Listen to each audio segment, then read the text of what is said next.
Greetings all, this is Rick Levine with your January 2025 astrological forecast. Happy New Year to everyone, and a special appreciation to those of you who support my work on Patreon. Remember that the mid-month update at $3 a month is available to anyone. Just go to patreon.com/Rick Levine. Also, although I never say it here, please feel free to like and or subscribe to my YouTube. In the long run, it does help me, and it helps get the word out. I appreciate that. Also, I'm going to start, as I always do, with a few announcements of upcoming events that some of you I know are interested in. Those of you who are not, find the place down below in the pinned comment, scroll to the bottom where the timestamps are, and click ahead, but don't bother posting. Why do you do all these comments and all this advertising at the beginning? It's my way of sharing with you, and if you don't like it, either scroll ahead to the place where the actual forecast begins or find another YouTube channel. Anyway, the first order of business today is to announce the Harmonic chart reading winner for January. As many of you know, I have a mailing list separate from YouTube that you can get on by going to ricklevineastrologer.com. All links that I mention in this introduction will be in the comment, in the first pinned comment below, and so you can click directly to any of these. But to get on my mailing list, just go to my website, and you will not be overwhelmed by marketing material, but you will be kept abreast of what's going on, both astrologically and in the events that I have coming up. Every month I draw a name. Actually, my assistant and helper, Gail, actually uses a special site on the internet that selects a random number. Everybody on the mailing list is assigned a random number, and this month's winner is Lisa Moore. And for those of you who care, the number that was randomly selected was 4829. Congratulations, Lisa. You will hear from Gail and or I directly, and we will schedule your free mini reading that's really looking at the harmonic aspects mostly in a chart. And it's my way of saying thank you for joining my mailing list and supporting my work. Now, although this is the January forecast, and I will be mentioning a few things about the overview of 2025, on this Friday night, that's Friday evening, January 3rd, at 6:30 p.m. Pacific time, I will be back at Soul Food Coffee House for the live Astrology Night event. For those of you in the Washington or Western Washington, Seattle area, please stop by. The link for Soul Food Coffee House and the address and so on are down below in the comments. But this is live stream, so if you're not in the area, you can watch it live. It will be then on YouTube, and you'll be able to watch it later. This will be my 2025 forecast, and I'll be talking more about the overview of the year coming up. That is Friday night, 6:30 p.m., January 3rd at Soul Food Coffee House in Redmond, Washington. It's going to be a bit of a party because it is the first of the new year. And so if you're in the neighborhood, stop on by. We're going to have a good time. The next thing that I want to share with everybody is that last summer I taught a course at Kepler College, which was an introduction to harmonic aspects. It filled up and was so successful that I will be teaching that course again. It begins on Sunday, January 12th, and it will be for 5 weeks, and it's a weekly class, and there will be discussion groups after the class. If you can't make the class live by registering for the course, you'll still get the Zoom recordings, and you'll have access to them afterwards, even if you're in the class. I will be teaching the theoretical basis of aspects in astrology and their evolution, with the goal of presenting why harmonic aspects are important, how they work, and how to use them in a practical and usable framework in your actual chart interpretation work. And the link is below, along with all the other clickable links. And that's an introduction to harmonic aspects beginning January 12th at Kepler College. Also in January, actually on January 9th, on Thursday evening, and then on Saturday, January 11th, I will be teaching or lecturing at the Washington State Astrological Association. This is one of the oldest statewide astrology associations in the United States. And the Thursday night lecture begins at 7 p.m. And the title of that lecture that I will be giving that night is "There Are No Bad Charts, There Are No Bad Aspects, and There Are No Bad Transits." And these meetings are held at the Puget Sound Yacht Club near Gasworks Park for those of you in the Seattle area. And the clickable link again for the Washington State Astrological Association, or the WSAA, is also down below. On that Saturday, January 11th, I'll be doing a one-day workshop into integrating harmonic aspects into natal chart interpretation.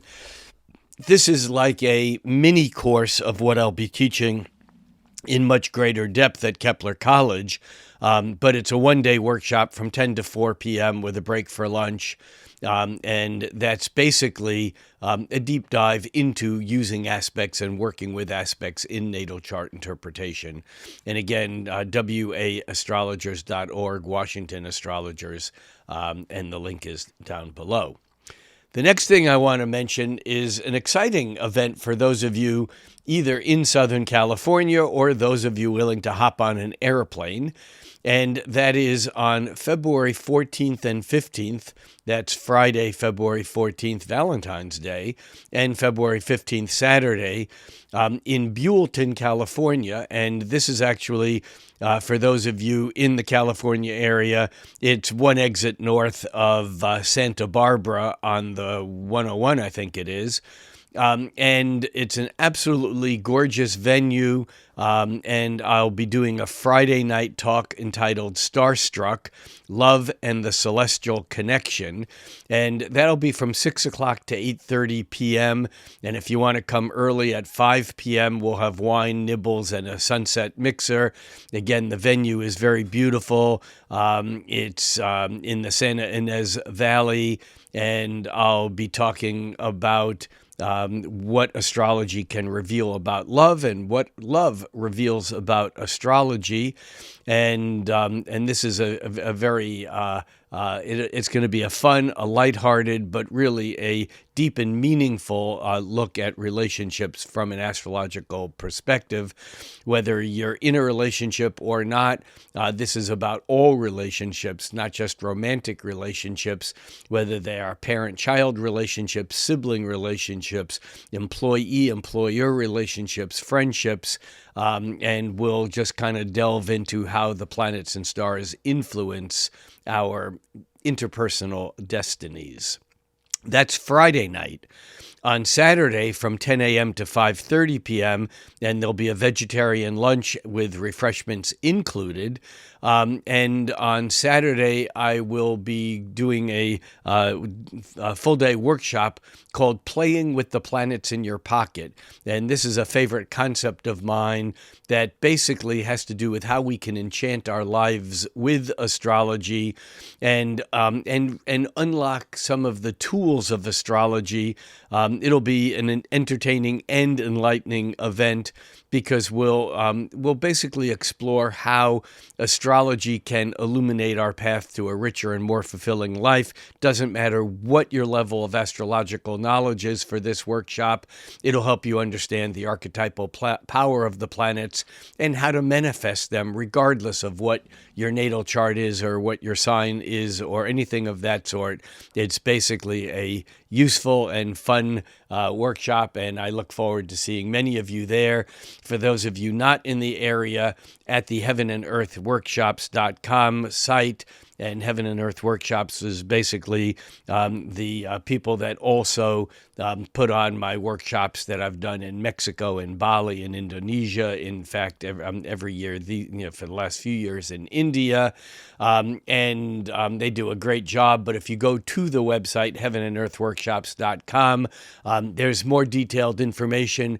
Also information about the venue, how to get there, and also for those of you who are looking for either a romantic or simply a getaway weekend, there's a number of very easily accessible bed and breakfasts very close by. It's a beautiful area just north of Santa Barbara in Southern California. That's February 14th and 15th. Then on March 7th through 9th, I will be in Orlando, Florida for Convergence 2025. I've been speaking about that for months. I'm not going to say more about that right now, other than there'll be 24 speakers from around the world. I'll be doing a pre-conference workshop and a talk during the conference. This is cosmicpatternsconference.com. Again, the link is down below. And this is going to be probably the big astrological conference of the year. Quite a list of speakers, a group that I'm proud to be a part of. Then on May 9th through May 12th, I'll be speaking at and also be doing a pre-conference workshop at the 4th International Portuguese Astrology Conference in Porto, Portugal. Information at this is also available at the link down below. This is the third time that I've spoken at these international Portuguese conferences. They're fantastic. They have complete tracks in English, but they are also the largest Portuguese-speaking conference in the world, with speakers from all over the world, but in particular, an emphasis on Portuguese and Brazilian astrologers. And again, there's an English track, and being a non-Portuguese speaking attendant and attendee and lecturer, I've found it just wonderful to be a part of this group, and there's plenty of English going on, so one is not isolated or left out. I'll be doing a number of other events in Europe throughout May and early June, and watch this space for the more information on those as those develop. But there will be events in England, in Stockholm, in Copenhagen, and maybe a couple of other surprises. Then in November 20th through December 2nd, I know that's jumping all the way to the end of the year, but I'll be back in Goa. And, I've been talking about these Goa workshops for years, and they have become an annual event, this initiation into astrology. Whether you're a beginner, an intermediate, or for that matter, even a practicing professional, there's something to gain out of this 12-day deep immersion, experiential immersion into astrology. Again, heavenandearthworkshops.com. Click on the events, the workshops, and there's a complete day-by-day curriculum. More information than you need to know, but full information on this. And just got back from India a couple of weeks ago, and we had over 20 students for this year's event. Next year, we are limiting it to 30, I think maybe 30 or 35. It will likely fill up, and so it's not too soon to begin thinking about coming to India for a very, very magical experience, November 20th through December 2nd.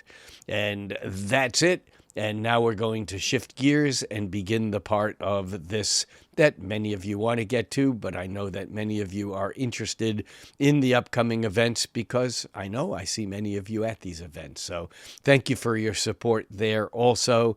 And with no further ado, let's shift gears and talk about January of 2025. So we have a new year ahead of us, and it's going to be an extraordinary year.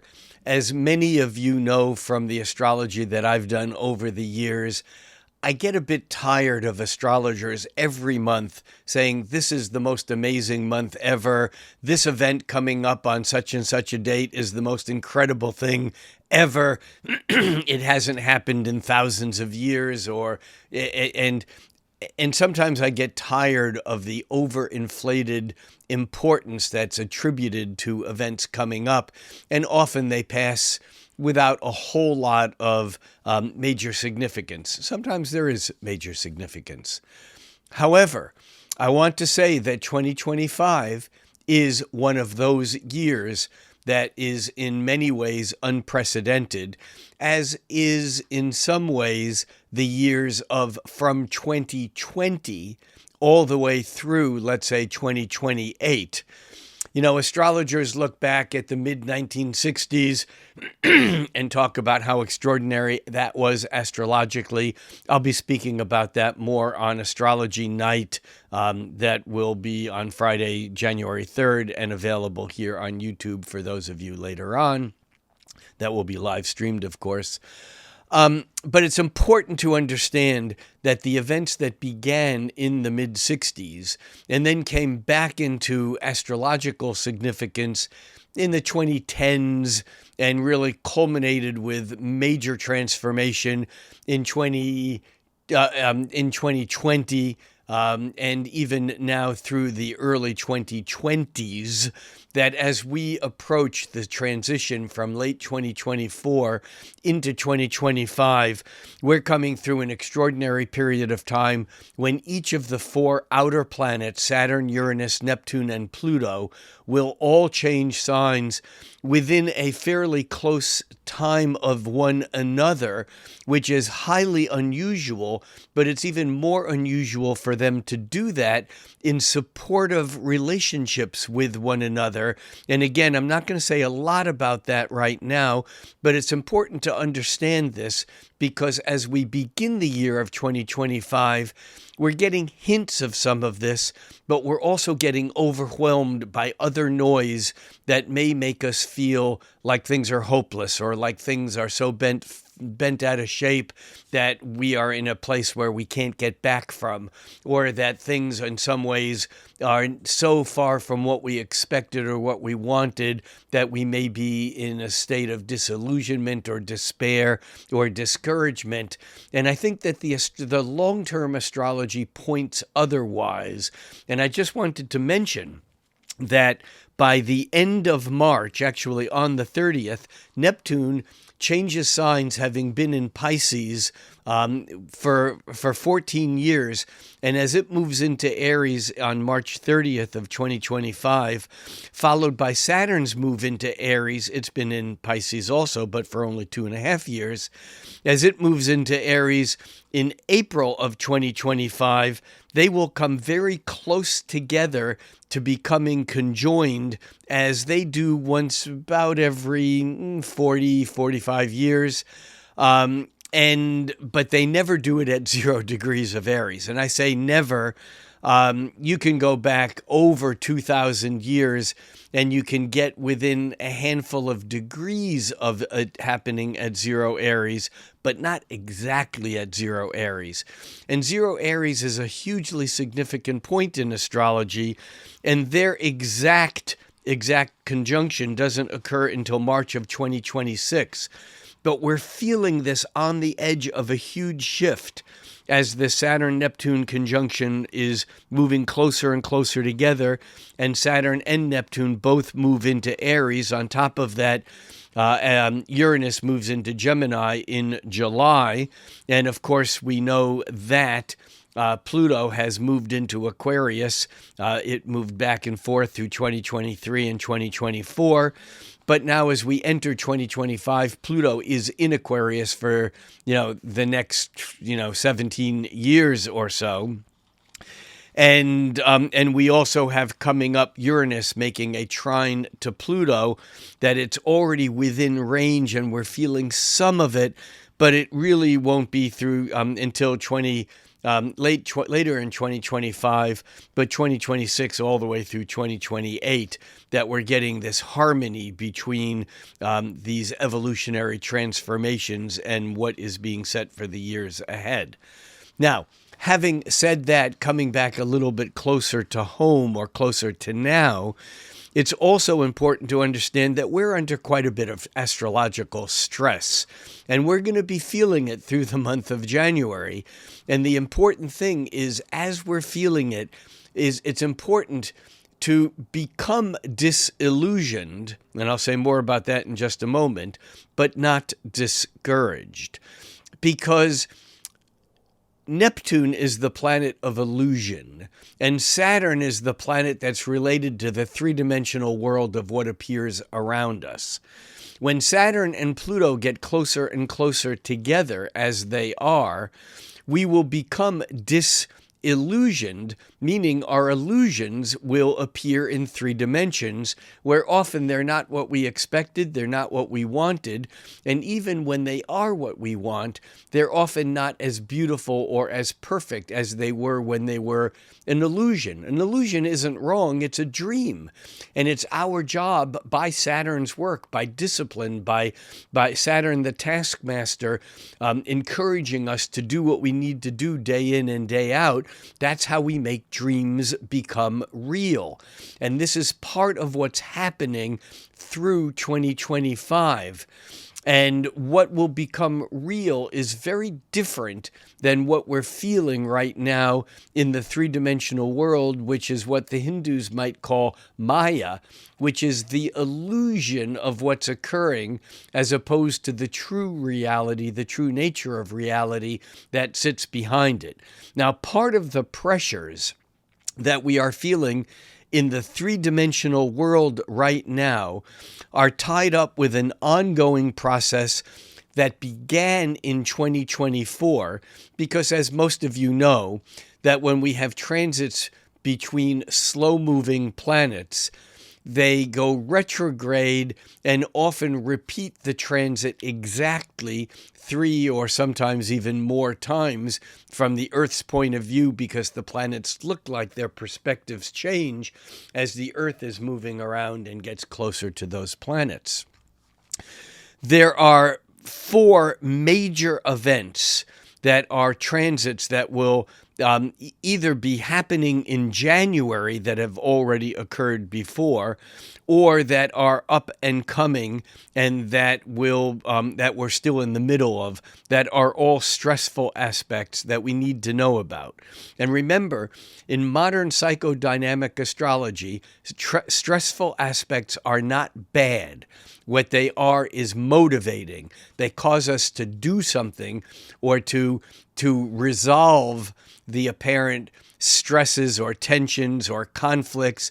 They're engaging so that things actually interact. Planets are interacting. So there are 4 planets involved in these aspects that I want to talk about.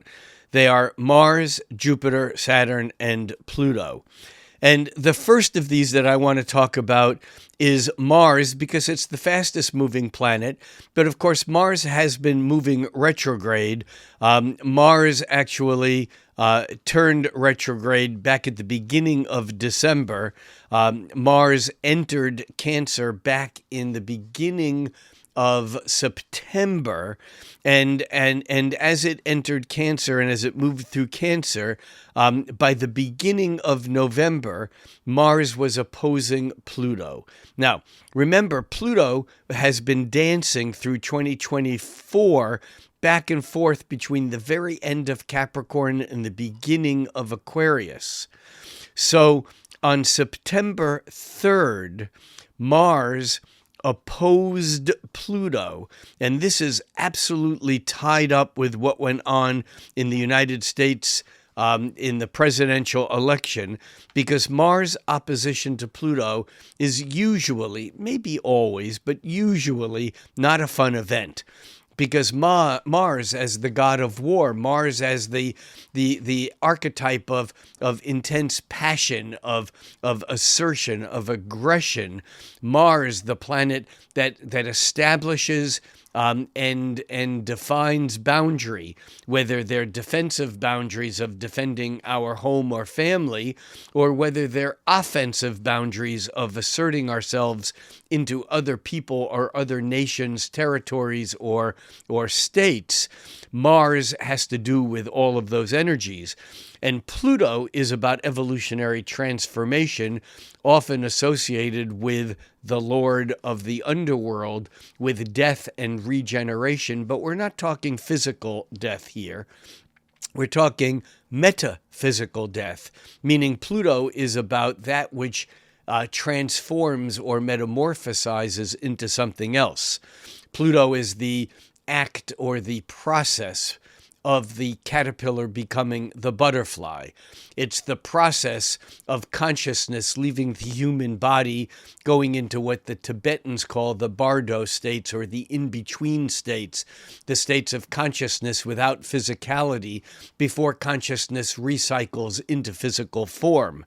And when Mars opposes Pluto, as it did very close to Election Day back in November, there's a tension, a tug of war between these two planetary badasses, Mars, the planet associated with war, and Pluto, the planet associated with metamorphosis, with transformational change that involves the death of something to get to some other place. Now, on the retrograde Mars, which we are experiencing now, Mars will oppose Pluto again, or I should say opposes it, because many of you will be listening to this later on in January. Mars opposes Pluto for the second of 3 times on January 2nd, meaning that we're starting 2025 with a replay of the tension that we have when things bubble up from the underworld and become expressed and then become involved in creating boundaries that need definition long term. But it's important to note that the third and final opposition between Mars and Pluto won't occur until April 27, which means that we're still in the middle of a transformational period of time, even though, according to the presidential election in the United States and elections that have occurred elsewhere in the world, it seems like things are a done deal. And it's important to understand that this is a time still of huge transformation, and what appears to be on the surface is still only on the level of apparency. There's a lot of things that are yet coming up from the underworld, from the hidden realms, from the unconscious realms, and part of it relates to this Mars opposition to Pluto.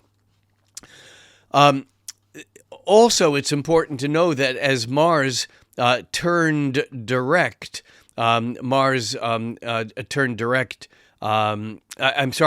turned retrograde back in the beginning of December 7th, Mars actually retrogrades back into Cancer, and it does that on January 6th. And when Mars is in Cancer, traditionally, this is not a happy place for Mars, because Mars is assertive and aggressive, and Cancer can be passive, and it can be receptive. And from a male patriarchal perspective, Mars has a hard time expressing in Cancer. But I should say that, as I've said many times before, astrology largely is a result of a patriarchal system developed by guys for guys. And as such, when Mars is not conquering other nations and moving out and asserting itself, it might, from a patriarchal standpoint, appear to be weak. Mars in Cancer is not weak. It just acts more defensively and more, it can act passively on the surface, but it's feeling deep and it's setting up energy. It's almost like that there's a saying, I don't get mad, I get even. Well, that in a way is Mars in Cancer. And so as Mars backs into Cancer on January 6th, we're setting the tone. Even as Mars turns direct late in February, it doesn't move back into expressive, outwardly manifesting Leo until April 18th. Now note, this is prior to the third and final opposition of Mars to Pluto. And so we see stuff cooking now that may come out in April that could be very important for this longer term energy. Also, and I'm on these four events with about Mars that we've just talked about. But Mars opposition Pluto is also playing into another aspect that becomes a huge aspect in January that can really exacerbate a lot of the feelings of tension, of anger, of things aren't going right. And this has to do with, again, the planet Pluto. But now we're looking at Saturn, the planet that's associated with the real world. And when I say the real world, I mean the apparent three-dimensional world, the material world, the world of events, of things that happen out there, circumstances that hold us back, laws that are passed, things that happen that demand us to act in a certain way. Saturn is the taskmaster. Saturn is karma. Saturn is you get what you deserve. And before we move to actually looking at charts, there's one other thing I want to mention, and that is the fact that we are coming off of a Mercury retrograde. Remember, Mercury was retrograde the end of November all the way through the middle of December. But as Mercury goes retrograde, it moves back into space it's already transversed. And then as it turns direct, it goes through that space a third and final time. So Mercury basically entered into what we call its shadow back the beginning of November, actually, again, right around Election Day time in the United States. Mercury finally leaves its shadow, meaning that it's moving into new territory for the first time since the beginning of November, where it's basically been going back and forth over territory it's already covered. And so on January 2nd, Mercury at 22 degrees of Sagittarius, and we'll look at this chart in just a moment, leaves the area where it's been since the beginning of November.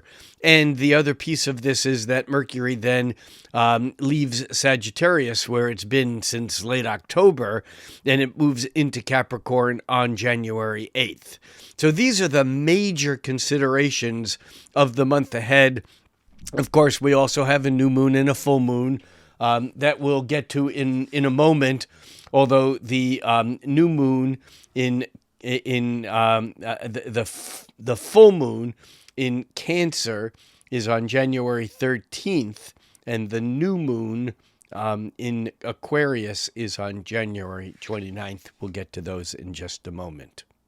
So here we are looking at the chart for January 1st, 2025. This is a chart for noon Pacific Standard Time. All charts that we will be looking at, except for the new moon and full moon charts, will be for noon unless I note otherwise, which means that we'll be using Aries rising wheels, which means that there is no ascendant, midheaven, or any houses. This is because the ascendant and midheaven and houses are a function of where you are at any given moment on the planet. And since we watching this are all over the planet, I run these for noon Pacific time, which means that on January 1st at noon, the moon was at 5 degrees of Aquarius. That moon is at 5 degrees of Aquarius wherever you are on the planet if you make the adjustment for your time zone from Pacific Standard Time, 8 hours different. It's 8 hours behind Greenwich Mean Time or Universal Time. So once you know that time zone difference, you can say that every chart will be for that time of day where you are.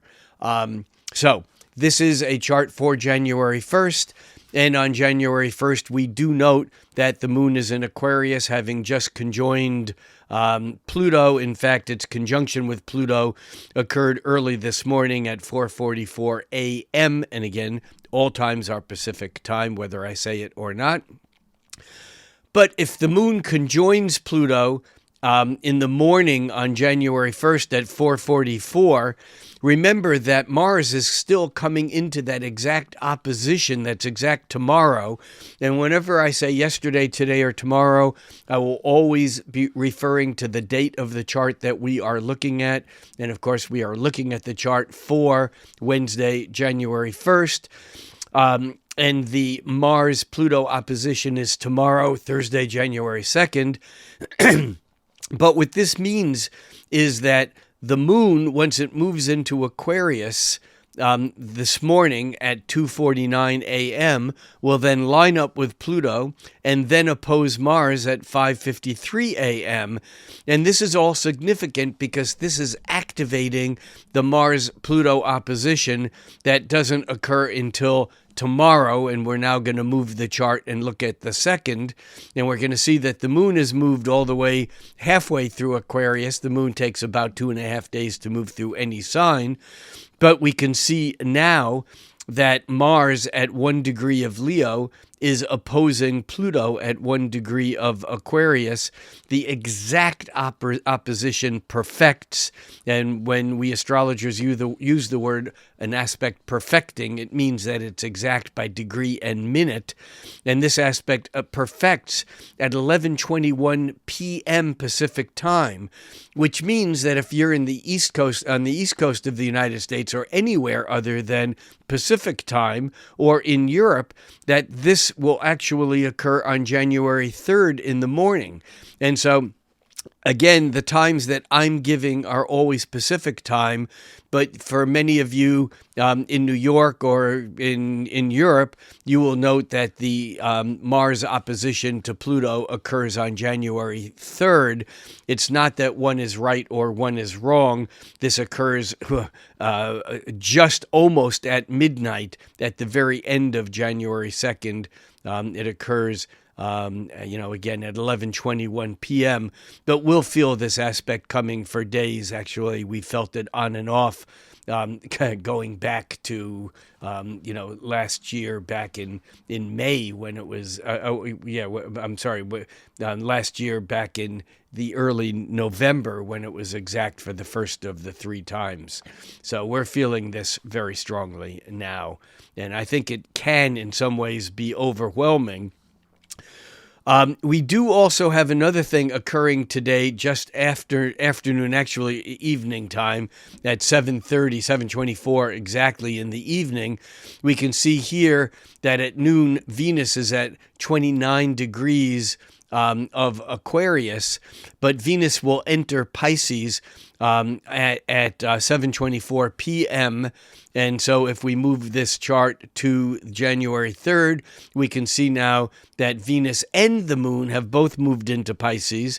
Venus enters Pisces on January 2nd at 7:24 p.m. The moon enters Pisces at 7:21 in the morning on Friday, January 3rd. And here's a bit of a sweetening of the energy, perhaps, even though look how close the Mars opposition Pluto still is. I mean, that Mars opposition Pluto is still at noon less than 1/4 of a degree from perfection. So we're going to be feeling that for days. But Venus likes being in Pisces. The traditional term in astrology is Venus is exalted in Pisces. And from that standpoint, with the moon moving into Pisces, lining up with Venus, even though that occurs early in the morning here in the West Coast, the moon-Venus conjunction occurs at 8:20 a.m., but there is a movement as Venus moves through Pisces.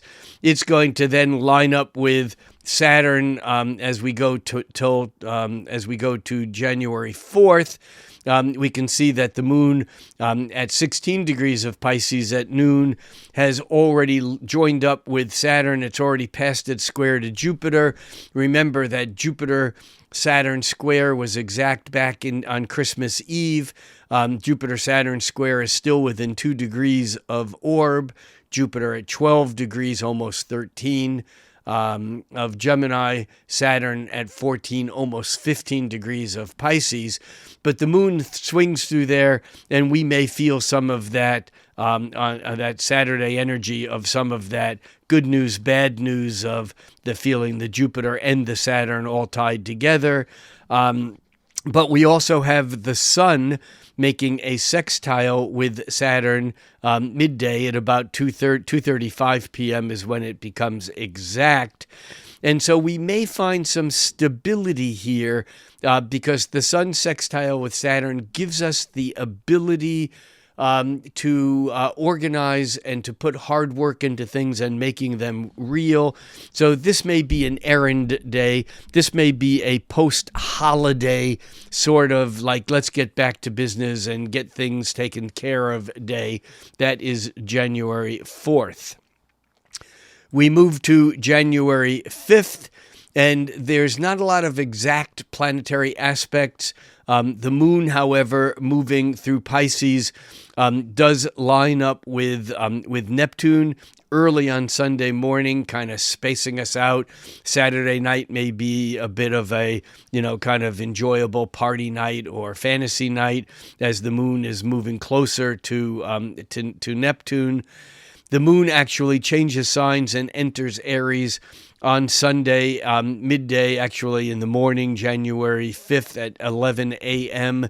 You can see here it's at noon, it's at 0 degrees of Aries.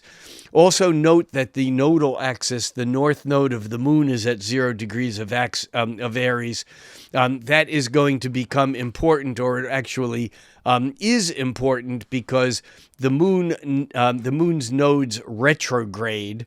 They travel normally backwards, and the moon's nodes spend about a year and a half in each sign, which means that the moon's nodes have been in Aries, the north node in Aries, south node in Libra, emphasizing the differences between self and other, the me to you, the being in the moment of knowing who I am and what I'm doing, to the realization that there are others, and that has to be taken into account and can kind of sometimes be hard work. But on January 11th, the moon's nodes retrograde back into the axis of Pisces and Virgo. We'll get there in just a moment. But the reason why I'm bringing that up is on January 5th, on January 5th, in the morning of January 5th, the moon actually passes over the nodes of the moon just as they're getting ready to change signs. And again, this is just dynamic energy. We can feel the dynamic energy. Things are building. Also, retrograde Mars is still separating from its exact opposition to Pluto, which again occurred on the January 2nd or 3rd, depending on where you are in the planet. But by noon on the 5th, the opposition of Mars to Pluto is still within 1 degree of orb, but by the 6th, as we move here from January 5th to January 6th, we can see that Mars moves from Leo, and it retrogrades back into Cancer where it was, and it'll now remain in Cancer until mid-April, when again that assertive, aggressive, directive energy shows more on the outside. Now that Mars in Cancer has more to do with protecting the homeland. It has more to do with protecting the family. It's more defensive. There's a whole lot of passive resistance going on here. And yet Mars is still within reach of that opposition to Pluto. So this is not an easy and fun thing. And remember, the half square between Saturn and Pluto, it will be building all through the month of January.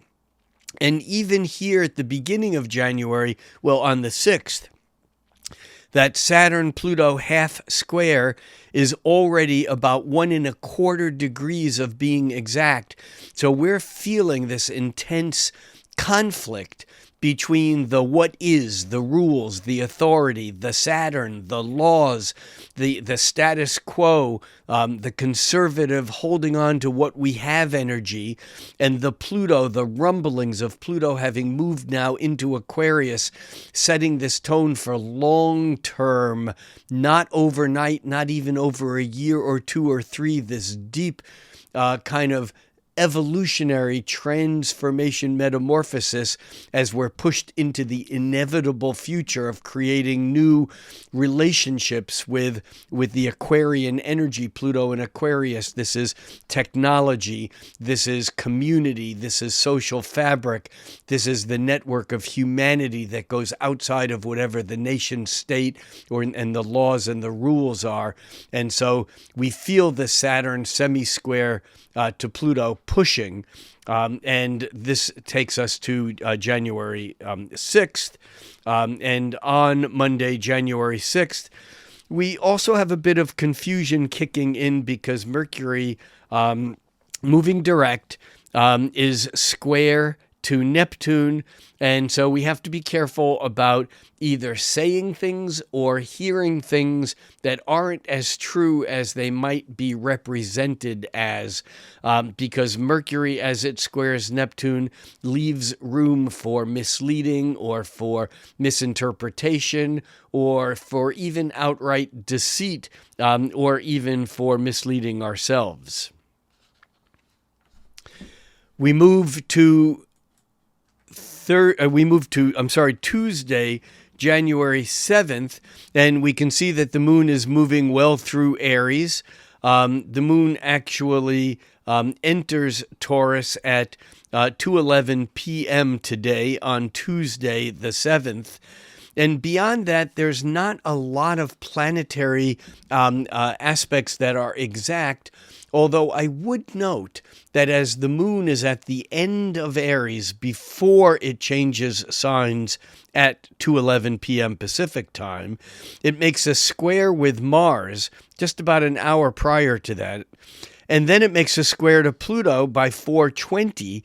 And what this really means is that the moon is making a hard 90-degree angle engaging aspect with the Mars-Pluto opposition, which is beginning to wane, but it's almost like, God, it's not going away because that moon stirs up some of those energies again.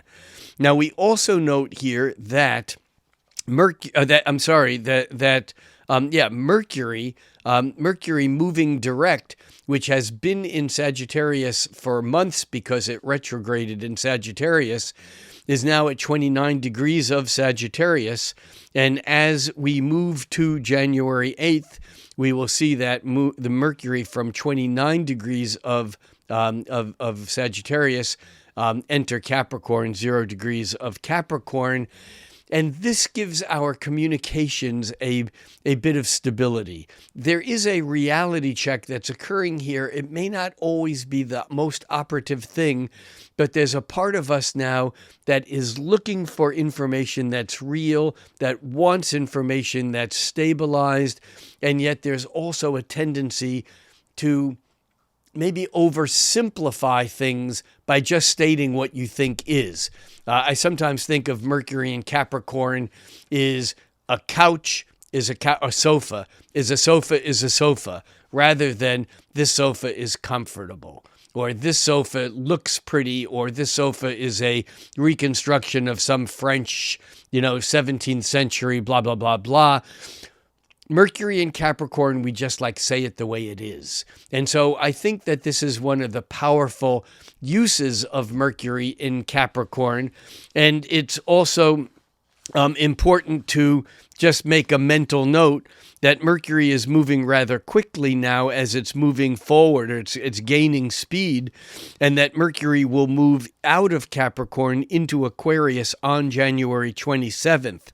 So that by the time we get to the month, some of that Capricorn energy has shifted, not only with Mercury moving out of Capricorn, the hard, the make it real, the do the hard work, the Saturn energy emphasized, but the same will occur with the Sun as it leaves Capricorn on January 19th. But for a while, we have both Mercury and the Sun in Capricorn, and we may feel the weight, the seriousness of that energy that's on January 8th. But on January 8th, we also have the Sun at the Sun at 18 degrees of Aquarius, just almost moving to 19 degrees of Aquarius, making a square with Chiron, which can complicate the ability to heal, to teach, to learn, because there's a part of us that doesn't want to go into the new territory that the healing process is requiring us to do. And yet with that Sun in Capricorn, we're going to go there, but we're going to have to do the hard work to get there. There is some hard work involved here. And I think thankfully, we're also getting the Moon moving through Taurus, is also making a trine with the Sun in Capricorn that occurs through the afternoon and on into the evening. It perfects at 11 p.m., 10:52 p.m. On Wednesday evening. And so we're getting a little bit of the balance between what happens when we actually are practical. I think practicality here is the key word that stands out in front of everything else. On January 9th, this is on Thursday, January 9th, we have another day when there's no major outer planetary perfection of aspects. However, we do see that retrograde Mars is moving toward a trine with Neptune. Mars has been here before because Mars is retrograding back into this trine. We'll have more to say on that in a bit. The other thing that we note here is that the Moon moves from Taurus into Gemini at 5:06 p.m. And the Moon having moved through Taurus, the Moon lined up with Uranus early this morning at 6 a.m., 5:59 a.m. On the 9th, which may have caused some disruption or some craziness somewhere along the line. But the Moon's entry into its ingress or entry into Gemini occurs at 5:06 p.m., and this can loosen up the energy. There may feel like there's movement in whatever there is going on in our individual lives. There's some fluidity. This is on Thursday, and I think that by Thursday evening, we're getting these aspects from the Moon that the Moon is making harmonious aspects with the nodal axis of the Moon, and the Moon's nodal axis is just about ready to change signs. It does that on the 11th. And so I think we're really feeling like on the edge of some sort of change. As we move to Friday the 10th, again, it's not a big day from what looks like is going on in the major aspects. However, as the Moon is moving through Gemini, the Moon is going to conjoin Jupiter mid-afternoon at 2 p.m., and then it's going to square Saturn by early evening by 7:15 p.m., and so we may be getting a replay of expand, contract, of this is what the future is, this is what the past is, of holding back and going back to the past, maintaining the status quo. No, let's expand, let's see what's possible if we loosen up. I think of Jupiter and Saturn, and many of you have studied with me. You know that my favorite Jupiter-Saturn word is peristalsis, which is how the body moves things through the esophagus or through the colon, or a snake moves the mouse through the bulge. It's the alternating waves of Jupiter expansion, Saturn contraction that moves things forward. And so I think we're getting another bump of that here on Friday, the 10th. And then on Saturday, the 11th, the moon's nodes retrograde. And this is actually the true nodes. There's a couple of ways of tracking the nodes of the moon because it wobbles. And some people use the average or mean node. I'm using the exact position of the nodes. And by 3 p.m., the nodes of the moon move from the Aries Libra axis, because the nodes of the moon are an axis, being the place where the orbit of the moon around the Earth intersects the orbit of the Earth around the sun. And that occurs at 3 p.m., where the moon's nodes actually retrograde back into from Aries Libra into Pisces and Virgo.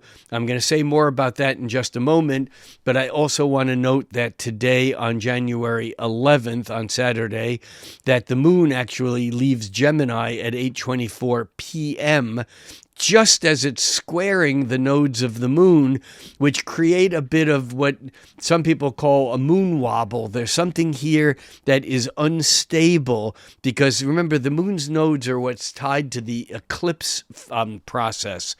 And now, as the moon is changing signs, just as the nodes are changing signs, here late in the evening, 8, 9 o'clock on Saturday, we're getting this intensification as the moon is moving from Gemini into Cancer. Remember, Mars is in Cancer. That means over the next couple of days, the moon will catch up with Mars and emphasize that whole Mars opposition Pluto that is still, easing off and waning. But we're getting this energy on Saturday the 11th.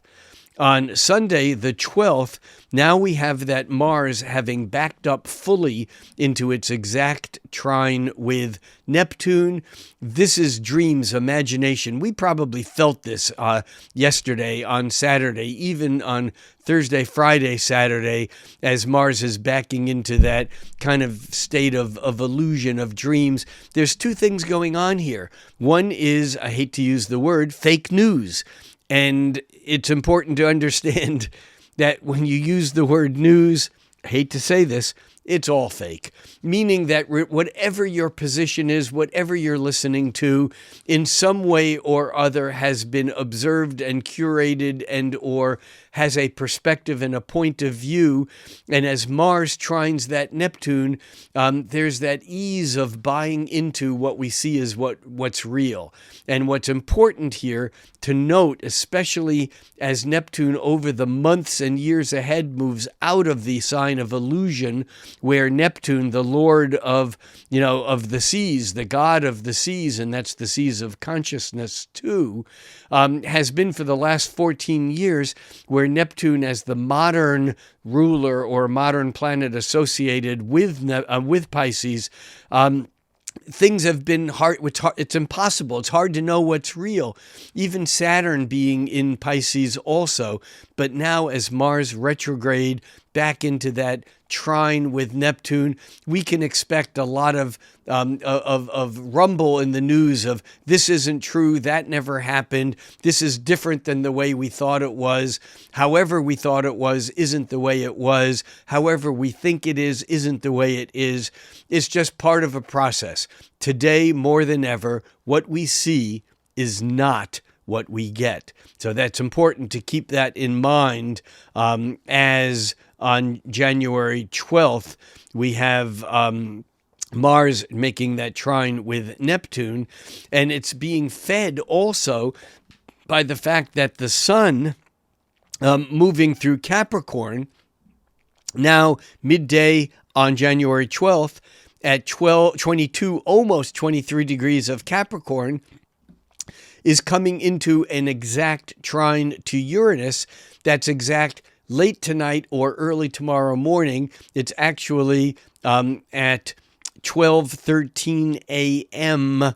on January 13th, technically, where we can see that the sun at 23 degrees of Capricorn, trine Uranus at 23 degrees of Taurus. This is a fixed trine, but Uranus is the planet of unpredictable release of energy. And we have an energy here that is building that may give us by Monday, even over the weekend, but as the Mars is trining Neptune, that whole sense of dream and illusion and fantasy. And now the sun is making its trine with Uranus on Monday morning, exact at 12:13 a.m. There's a sense here as we move into the full moon that is exact at 2:26 this afternoon, and we'll look at that chart here in just a moment, that we're getting this sense that something is happening, something can explode into reality. There's some change that's occurring that I think can be very important. And as we look at the chart here for the exact full moon, we can see that the full moon at 24 degrees is pretty closely conjoined with Mars. Knowing that the moon moves about a degree every 2 hours, we know that the moon will join up with Mars because 24 to 27 is 3 degrees. So we know that the moon is actually going to join up with Mars in about 6 hours, which on the 13th, the moon's conjunction with Mars will be at about 7:47 p.m. But then the moon is then going to trine Neptune, because remember, Mars is trining Neptune, increasing that whole sense of what's real, the illusion, the confusion. And then by tomorrow, and I don't want to jump there yet, but by the 14th, the moon will then, as it moves just before it moves into Leo, it will then harmonize with the nodal axis, making a trine from 29 degrees of Cancer to 29 degrees North Node at 29 degrees of Pisces. Then on the 14th, the moon will move into Leo. Again, we'll look at this chart in just a moment. I want to keep it on the full moon for a reason, though. And then by tomorrow mid-afternoon, the moon will oppose Pluto. So now, coming back to this full moon chart, it's important to understand that this full moon, in some ways, is conjoining Mars, trining Neptune, and coming into the opposition with Pluto once it changes signs. And so this whole full moon is like things are coming to a fruition. Circumstances are reaching their loudest before some major transitions are about to occur. And yet on the exact same day, we don't only have this full moon, we also have the sun making its trine to Uranus that we talked about earlier, meaning that the moon is making a sextile to Uranus almost exactly at the same time as the full moon. The exact sextile to Uranus occurs at 1:21 p.m. The full moon occurs at 2:26 p.m. That's like an hour, within an hour of the full moon. There's something here that's ripe for something being expressed that was buried, something happening unexpected, something just, I think there's something here this weekend, this 12th, 11th, 12th, 13th, 14th that can catch us off guard that I think is important in the bigger picture. And here, as we look at Tuesday, January 14th, we can see something else that really was part of yesterday's full moon. I didn't mention it because it wasn't exact, but it's still something that's important. And that is that Venus, as it's moving through Pisces at 12 degrees midday on January 14th, is making an exact square to Jupiter, which is at 12 degrees of Gemini.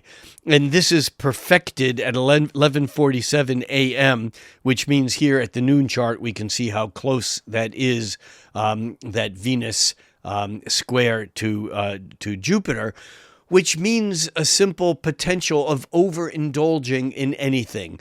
Or because Jupiter is in air and Venus is at home in Pisces, this may be the sweetness of romanticizing something. It may be just making something sound really, really nice or better than it really is. And here we need to just be a touch, I don't want to say careful or cautious, but we need to be aware that we still have that Saturn square Neptune, or I'm sorry, we still have that Jupiter square Saturn, which is now almost 4 degrees apart. It's separating, but Venus makes the square to Jupiter that's too much, too sweet, too pleasant, too nice, or just pleasant or nice. I mean, it can be very sweet. But Venus is going to be moving toward its conjunction with Saturn by the 18th, by Saturday. And so if we overextend or overexpand or overindulge, we'll be paying the piper or dealing with the reality check by Saturday. So that is Tuesday, January 14th. And we also have the moon moving into Leo early this morning at 1:12 a.m., and that also changes the energy a little bit from the full moon in Cancer, which was more about the home and the homeland and the protection and the feeling of wanting to go in and feel safe, and yet what's happening out there in the outer realm of the Capricorn structures and authority that may feel very different than what we're feeling on the inside. And as the moon moves into Leo, there may be more of a desire to express what it is that we're feeling, even as the moon moves in opposition to Pluto. Again, these are early morning on the west coast of the United States, but in Europe this will already be midday as that moon opposes Pluto, and then later on as Venus squares Jupiter. So this is a pretty dynamic day. And then as we move to the 15th, we have the sun reaching the point where it is opposing Mars. Remember, we're still feeling a bit of that Mars opposition Pluto because we also have other things cooking, and that is we have Saturn making that half square to Pluto. That's not exact until the end of the month, but here on January 15th, the Saturn half square to Pluto, which was about 1.25 degrees from perfection, 1.25 degrees orb at the beginning of the month, is now only 0.75 degrees from being exact. And so Saturn is kind of annoying us because it is showing that there's deeper conflicts of boundary issues, Saturn, of that have to be resolved, Pluto, that transformational stuff. And again, a lot of this Saturn-Pluto stuff over the years has been religious or international boundary conflict that has corresponded with the near exact dates of things like the Moorish invasion of Spain, or like of the partition of India and Pakistan and its independence from the British Empire. Also, events like the beginning of World War I are very closely tied to this. There are also positive transformations like the understanding of how we are in the cosmos, the whole Galileo and Copernicus revolution. A lot of that was tied to Saturn, Pluto. But the point here is there's some deep stuff going on. And here on the 15th, we have that sense of the sun making its opposition to Mars that is feeding into the Mars-Saturn, and Mars-Pluto that's still kicking. As we move to January 16th, we notice that the moon has moved into Virgo. The moon entered Virgo, left Leo, entered Virgo at 8:45 a.m., and In Virgo, we have a couple of days where we may be more oriented toward thinking about what we need to do rather than just doing what we want to express or saying what we want to express. As the moon moves into Virgo, there's an element of practicality, and there's also an element of discernment. We tend to think a bit more, even though we're talking about the moon. Virgo is the home sign of Mercury, and so Mercury and Mercury's connections become a bit more important in general. The other thing here about the 16th is that the Sun is making a sextile with Neptune.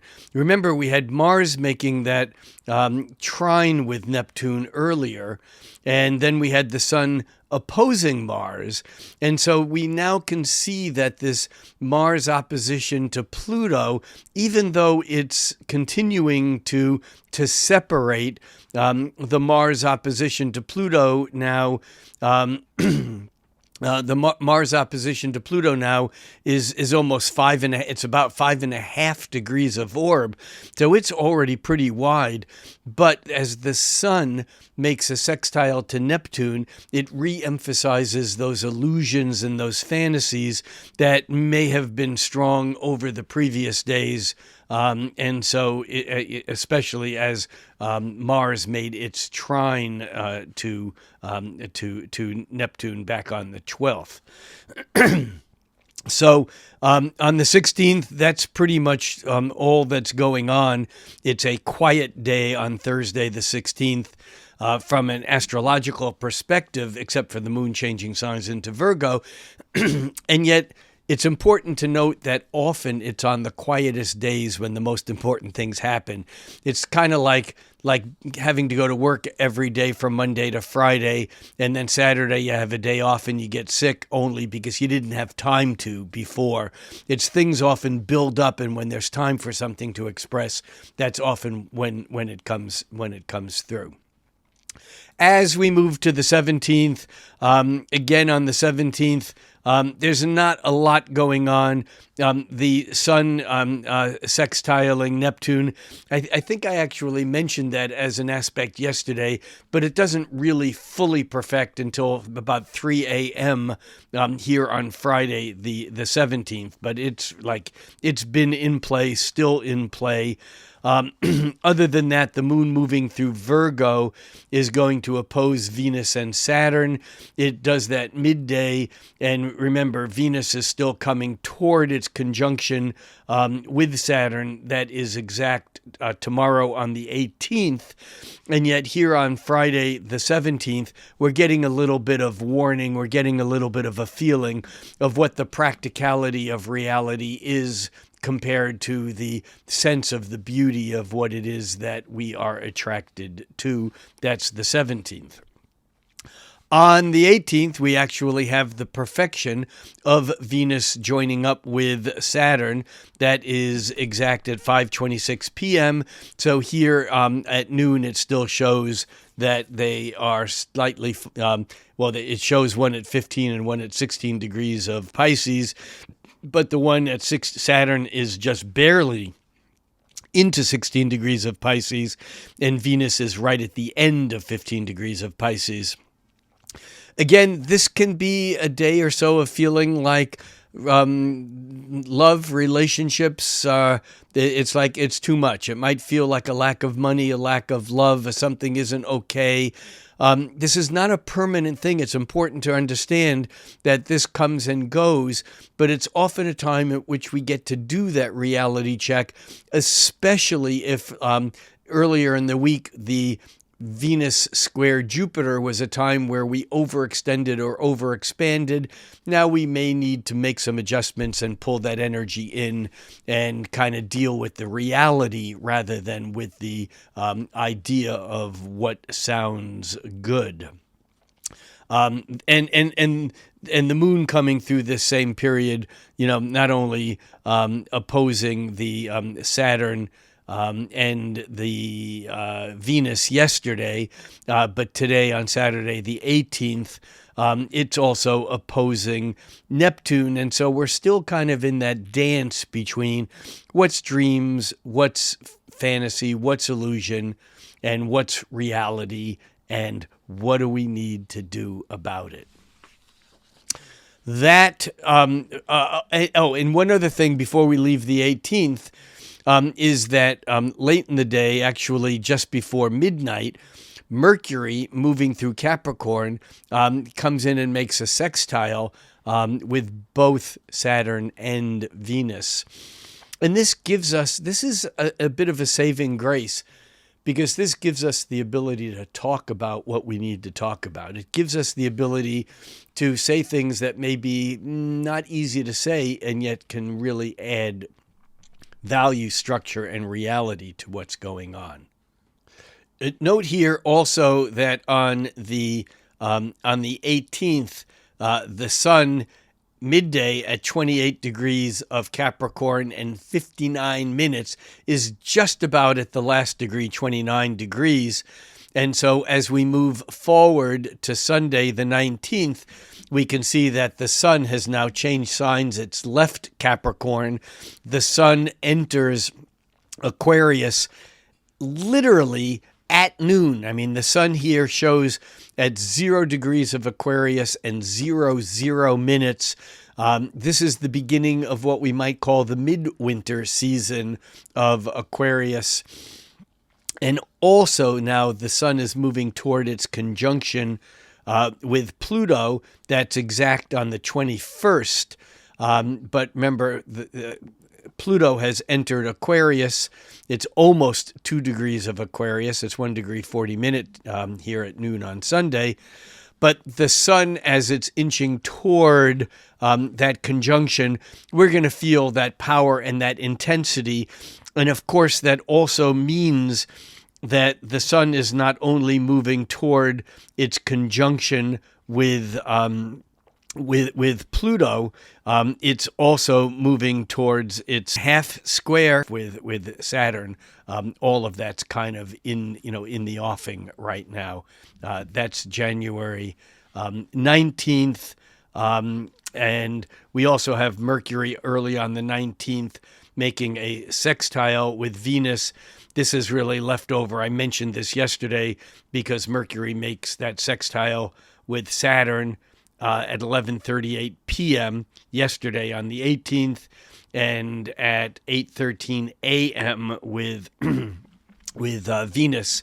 And so there is that ability to communicate complicated and or difficult things in a way that ultimately I think turns out sweet. That's all on the 19th. As we move to the 20th, there's again not a lot of action here. The moon moving through Libra. Oh, and I missed the fact that on the 18th, on the 18th at 7:32 p.m., the moon moved out of Virgo and into Libra. It was moving through Libra on Sunday, the 19th. And as we get to the 20th, this is a very important day in the United States because this is the inauguration day with the Sun on inauguration day in Aquarius, but lined up with Pluto. And this is incredibly potent because there's something here about the illumination of the dark, of the underworld, of that which has been hidden. There's something here about the light shining on that which normally is hidden, whether it's repressed or suppressed, or whether it's denied, or whether it's simply the power of the other worlds or of the hell realms. I say the hell realms. I always need to make that disclaimer that I don't mean the Christian place where you go to get punished. I mean that place in the other mythologies where death is translated and evolved into rebirth and into life. This is mutation. This is transformation. And on the 20th, Inauguration Day, which technically occurs at noon Eastern Standard Time, 9 a.m. Pacific Time, this is powerful The moon will be squaring Mars at 8:33 in the evening, and will be squaring Mercury at 8:22 in the morning, meaning that the moon, as it's moving through Libra, is going to be squaring Mercury from one side and Mars from the other, and also opposing Chiron, making a complex but fast-moving, because it's the moon making these aspects, making a fast-moving grand square in cardinal signs, having to do with change, having to do with healing, but having to do with the complexity of the engagement of energies that might seem a bit stressed or bent out of shape. That's all on the 20th. On the 21st, we get to the exact Mercury square Chiron.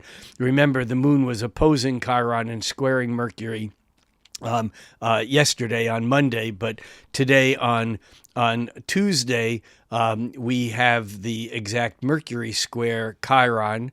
And it's also important to note here, and we talked about this earlier, that the Saturn half square to Pluto is getting closer and closer. It's now about a third of a degree from being exact. That Saturn half square to Pluto is exact on January 26th.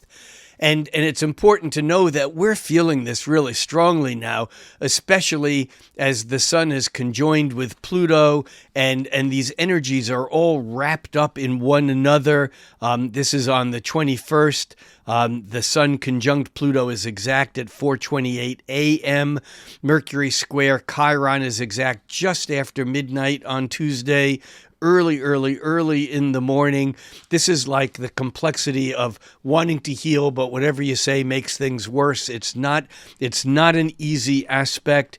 We also have on Tuesday morning, on Tuesday morning, the 21st, we have the moon moving into Scorpio after making everything sweet and nice in Libra. Now on the 21st, the moon moving into Scorpio says, done. Let's make it happen. The moon squares Pluto. It squares the sun.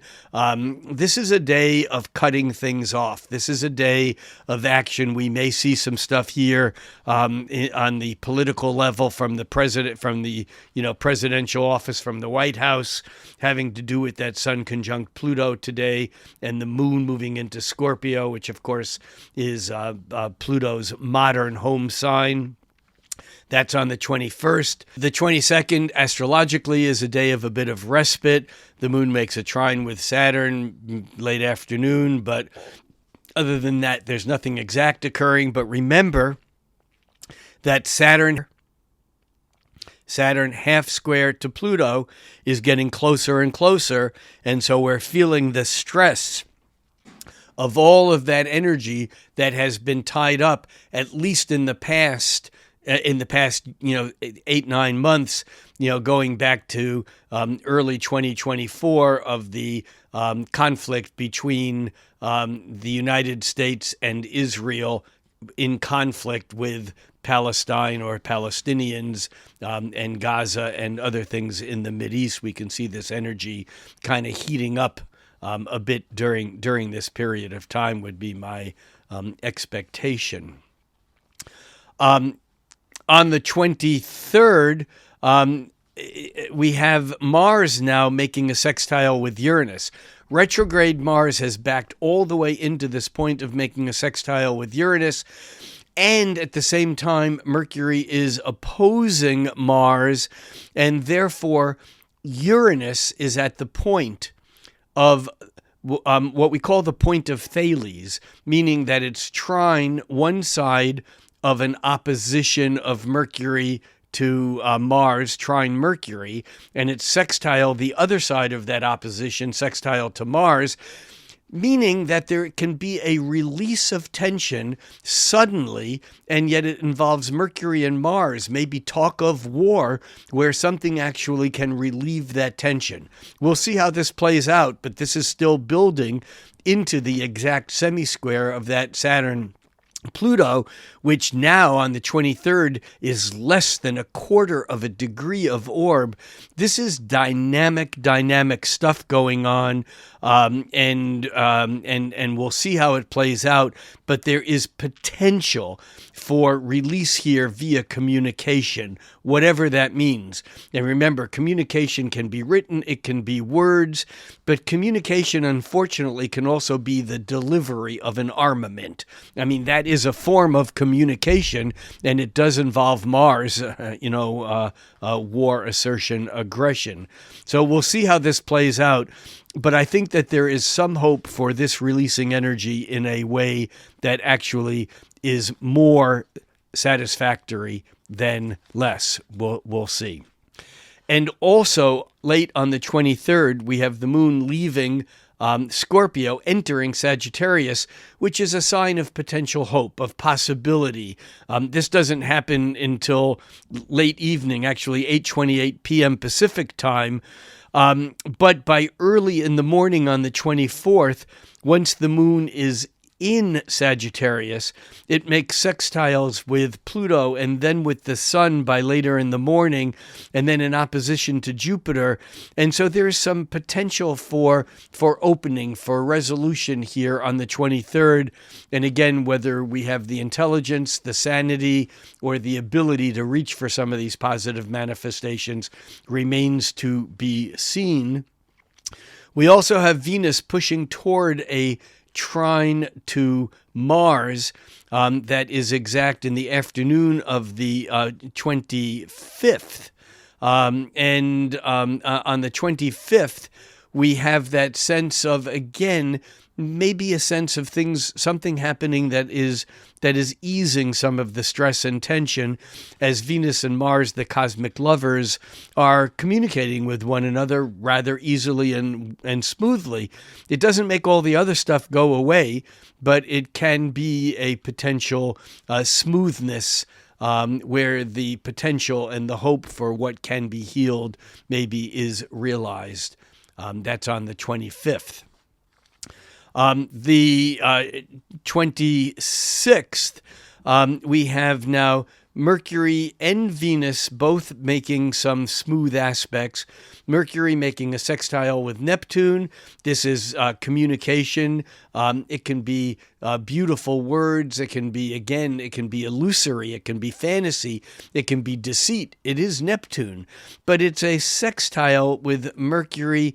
And in a way, with Mercury and Capricorn, it may be saying something that needs to be said in a way that is real and maybe couched in imagery and flowers, maybe in poetry, maybe even in music. That's on the 26th, while Venus is also making a sextile with Uranus, which can be quite exciting. Venus-Uranus is the love of things that are new, of different, of outside the box. And so I think the 26th can be an interesting day. Even though the moon moves from optimistic Sagittarius into Capricorn, where we do take things a bit more real. There's a bit of seriousness that's occurring, but within that, I think we get to do some really nice things that if we take the opportunity to actually make the effort. I really see the end of this month as the need to the need again and again to make effort to make things happen. And remember, we're also getting the exact Saturn semi-square Pluto that's exact at 4:43 p.m. today on Sunday the 26th. But that's been pushing for several days, and this ties again into events from back last May and all the way through 2024, again through mid-September. But I think here on the 26th, this can be a turning point. This whole 23rd, 4th, 5th, 6th, we're also coming into a new moon now that the moon is back in Capricorn. We're still a couple of days away from the moon entering Aquarius and it being the Aquarius new moon. But that is the 26th. As we move to the 27th, we can see that Mercury here at midday shows at 29.5 degrees of Capricorn. but Mercury actually enters Aquarius at 6:52 p.m. And so here's another transition into the future. And as Mercury moves from Capricorn into Aquarius, it's going to do a couple of things. It's going to, first of all, join up with Pluto. And then it's going to join up with the sun. That'll take a few more days for it to get to. It won't be until the beginning of actually, Mercury joins up with Pluto on January 28th, but it won't join up with the sun until early February. But the other thing that occurs here is that on the 27th, while Mercury is moving into Aquarius, late in the day, in the evening, nearly 7 p.m., the moon moving through Capricorn is inching toward its ingress, its transition into Aquarius. We go here to the 28th, and by 11:30 in the morning on the 28th, the moon now in Aquarius, and now we have a whole different energy because we have the moon and Mercury and Pluto and the sun all in Aquarius with nothing left behind in Capricorn. We're in the new world now. We're stepping into new territory. We have, communication that's occurring. That's things that are not based upon what's in the past. The moon actually, on the 28th, enters Aquarius at 11:38 a.m., and then it joins up with Mercury by 1:45 p.m. It joins up with Pluto by 2:55 p.m. The moon is actually now setting up the stage for Mercury's joining Pluto, which it does at 11:52 p.m. But I would expect here on Tuesday, January 28th, for a lot of strong words to occur that are setting the stage for something in the future. And here we're also coming into the new moon now with the moon and the sun in Aquarius, and the new moon occurs at 4:35 a.m. on Wednesday, January 29th. As we look at this new moon chart, we can see that the new moon occurs at 9 degrees and 51 minutes of Aquarius, but Mercury has also just conjoined Pluto, and the moon has come across Pluto. So we got this intense, powerful energy that I think in some ways goes back to the sun's conjunction with Pluto. And remember that sun conjunction to Pluto occurred on January 21st. This goes back to the inauguration on the 20th. And now this new moon is kind of setting this whole new wave of whatever this energy is into motion. I think that this is going to be a very significant new moon, also because it's so close to the Saturn-Pluto semi-square that we've been talking about. This semi-square is separating, but it's still within 1/6 of a degree. It's 10 or 11 minutes of orb from being exact, that Saturn half square to Pluto. And so we're still getting this, not only Saturn half square to Pluto, but we're getting the fact that the moon and Mercury and Pluto all came through that half square to Pluto, and now we have the new moon itself. I think and the new moon is making an aspect with Jupiter that is showing hope and potential. Now, regardless of what side of whatever issue or political or religious perspective you're on, I think on January 29th, even if things are not going the way you personally want them to go, or the way that I personally want them to go, I think that behind this, there's some potential, there's some hope, there's some opportunity for something that is growing behind all this that ultimately I think will be inevitable. And I can't say that I or anyone else knows exactly what that is or how that will play out. And that's going to be the magic of the not only days, weeks, months, but even the years ahead as we see this unfold. This is January 29th. As we move to the 30th, we can see that the sun is now making that exact trine to Jupiter that technically the moon made just hours after it. I mean, the moon trine Jupiter at 7:08 a.m.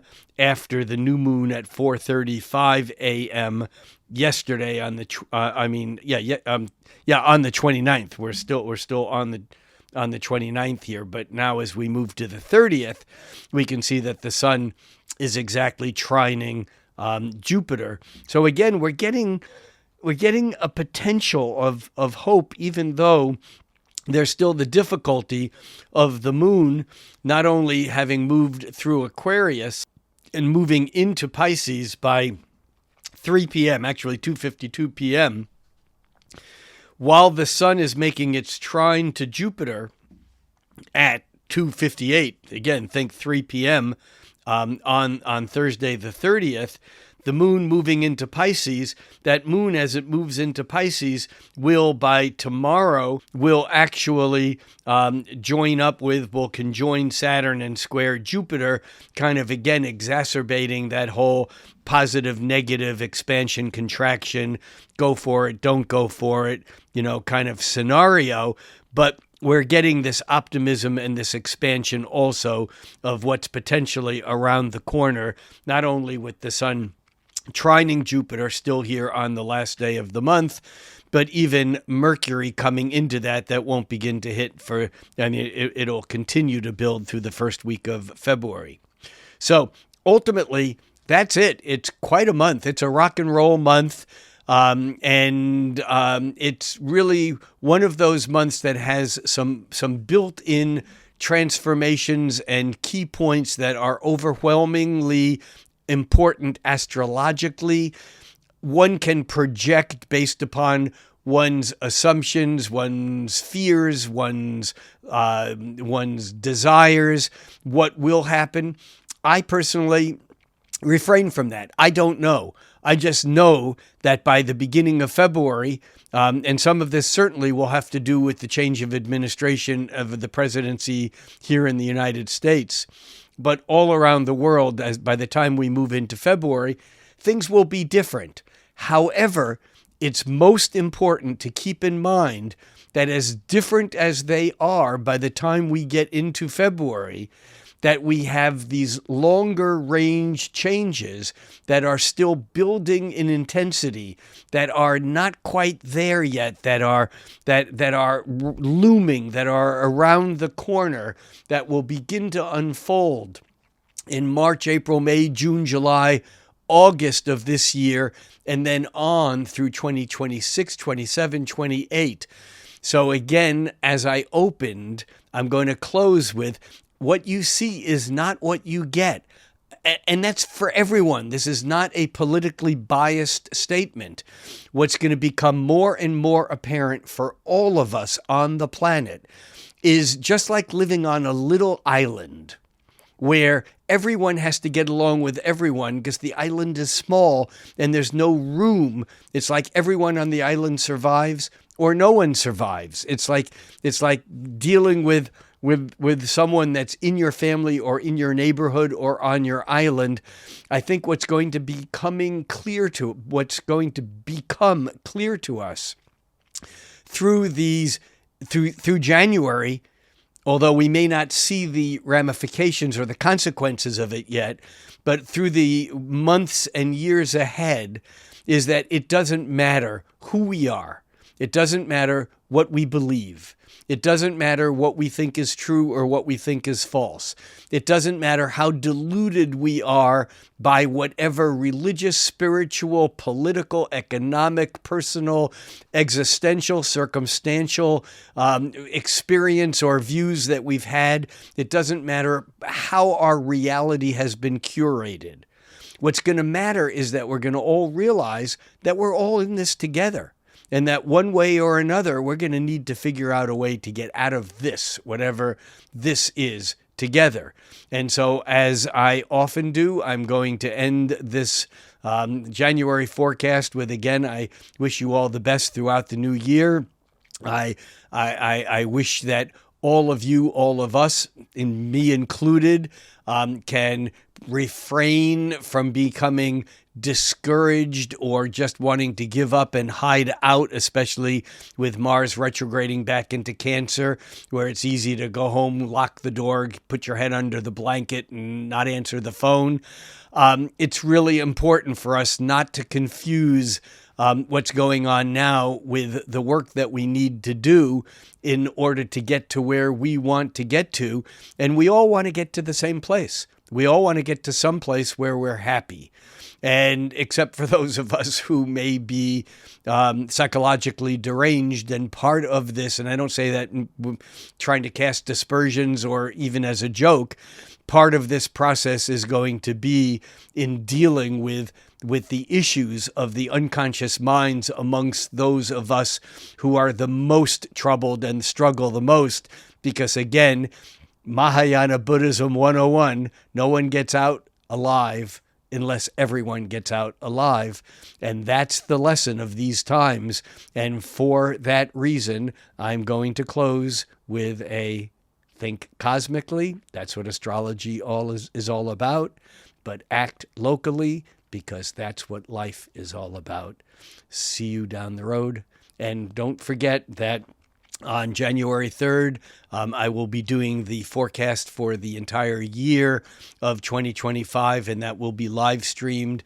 And if you missed the live stream and you're watching this later in the month, it will be on YouTube. And so with that said, think cosmically, but act locally. See you all down the road. Peace out. I'm Rick Levine.